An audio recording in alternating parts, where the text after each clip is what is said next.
నమస్కారం. కార్యసిద్ధి కార్యక్రమానికి స్వాగతం. ఈరోజు వసంత ఋతువులో చైత్రమాసంలో శుద్ధపక్షంలో చతుర్థి తిథి మంగళవారం. ఈ రోజుని భౌమ చతుర్థి పర్వదినంగా చెప్తారు పెద్దలు. శుక్లాంబరధరం విష్ణుం శశివర్ణం చతుర్భుజం ప్రసన్నవదనం ఛాయేత్ సర్వవిఘ్నోపశాంతయే. కళ్ళలో వినాయకుడిని ధ్యానించండి. వినాయకుని రూపాన్ని అలా కళ్ళలో నిలుపుకుని పరిశీలించుకుంటూ ఉండండి. పెద్దదైనటువంటి కిరీటం, ఆ గజ అంటే ఏనుగుకి సరిపోయినటువంటి విధంగా ఉండే పెద్దదైనటువంటి ఆ శిరస్సు మీద పెద్ద కిరీటం, స్వచ్ఛమైనటువంటి నుదురు, ఆ నుదురికి చక్కగా ఏర్పాటు చేయబడ్డ అడ్డనామం శంకరుని యొక్క నామం.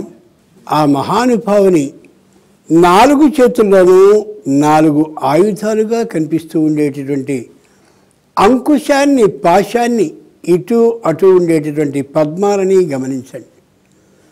ఇది భౌతికంగా కనిపించేటటువంటి రూపం. సూక్ష్మమైనటువంటి కళ్ళు, పెద్దవైనటువంటి చెక్కిళ్ళు, ఏనుగు ముఖంగా కనిపించేటటువంటి ఆ మహానుభావుల్ని భౌతిక రూపంగా అలా దర్శించండి.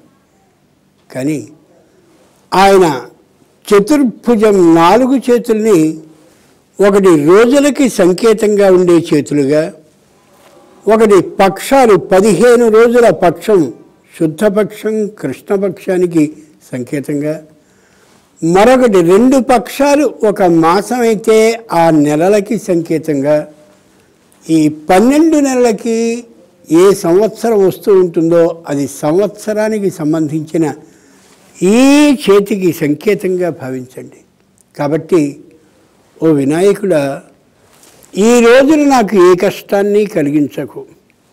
ఇలాంటి రోజులు 15తో ఏర్పడేటటువంటి శుద్ధపక్షంలో కానీ కృష్ణపక్షంలో కానీ మానసికమైనటువంటి అశాంతి లేకుండా చేయి.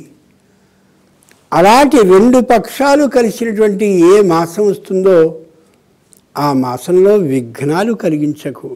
అలాంటి 12 మాసాల సమూహమైనటువంటి సంవత్సరం అంతా కూడా, ఈ వికారినామ సంవత్సరం అంతా కూడా సుఖంగా శుభంగా నేను నా కుటుంబ సభ్యులు అందరూ ఉండేలా అనుగ్రహాన్ని అందించు అని ఈ రోజున ప్రార్థించాలి. ఎందుకని ఈ రోజుకి ఇంత ప్రాముఖ్యం? ప్రతి శుద్ధపక్షంలోనూ వచ్చే చతుర్థి అంటే 4వ రోజు వినాయకునికి సంబంధించి ఆరాధించవలసినటువంటి రోజు. మరో విశేషం ఈ రోజుకి ఏమిటంటే, కుజ అనే పేరు కలిగిన గ్రహం ఉంది. ఆయన్నే మంగళుడు అంటారు. ఈరోజు మంగళవారం, వినాయకుడిని ఆరాధించేటటువంటి రోజు. కాబట్టి ఈ మంగళవారాన్ని భౌమవారం అని కూడా పిలుస్తారు. కాబట్టి ఆ భౌమవారం నాడు వచ్చిన ఈ చతుర్థి తిథి భౌమ చతుర్థి పర్వదినం అవుతుంది. అందుకని ఎవరికి వచ్చినటువంటి స్తోత్రాన్ని వినాయకునికి సంబంధించిన దాన్ని చదువుకుంటూ, ఎవరికి వచ్చినటువంటి కీర్తనో పద్యమో మంత్రమో ఏది వినాయకునికి సంబంధించి వచ్చి ఉంటే దానితో ఆయన్ని అలా ఆరాధిస్తున్నటువంటి భావంతో కళ్ళలో కానీ అదే రూపాన్ని ధ్యానిస్తూ ఉంటే తప్పక వినాయకుడు ప్రసన్నుడై ఏ మానసిక ఆందోళన లేకుండా, శారీరక అనారోగ్యం రాకుండా కుటుంబ సభ్యులందరూ ఐకమత్యంతో ఉండేలా చేస్తాడు, చేయగలుగుతాడు.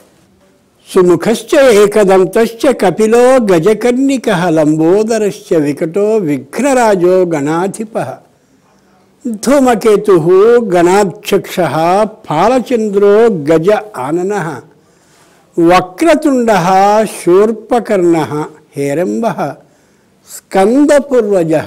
ఈ 16 నామాలని చాలా చోట్ల మనకి పుస్తకాల్లో కనిపిస్తూ ఉంటుంది. ఒక్కసారి కానీ చదువుకుంటూ ఆ వినాయకుని రూపాన్ని కళ్ళ నిండుగా ధ్యానిస్తూ ఆయనకి పుష్పాలతో పూజ చేస్తున్నట్టు, గరికతో పూజ చేస్తున్నట్టు, దర్భలతో పూజ చేస్తున్నట్టు అన్నీ మానసికంగా కానీ అనుకోగలిగితే అనుకున్న మీదట ఓ వినాయకుడా నాకు కార్యసిద్ధిని కలిగించవయ్యా, ఏ విధమైన విఘ్నాన్ని కలిగించకు, నిరుత్సాహాన్ని నిరాశని రప్పించకు అని కానీ మనఃపూర్వకంగా ప్రార్థిస్తే ఏ భౌమ చతుర్థి ఆయనకు చాలా ప్రీతికరమో ఆ రోజున ఆ రూపాన్ని అలా ధ్యానిస్తున్నటువంటి మనని నిశ్చయంగా అనుగ్రహిస్తాడు.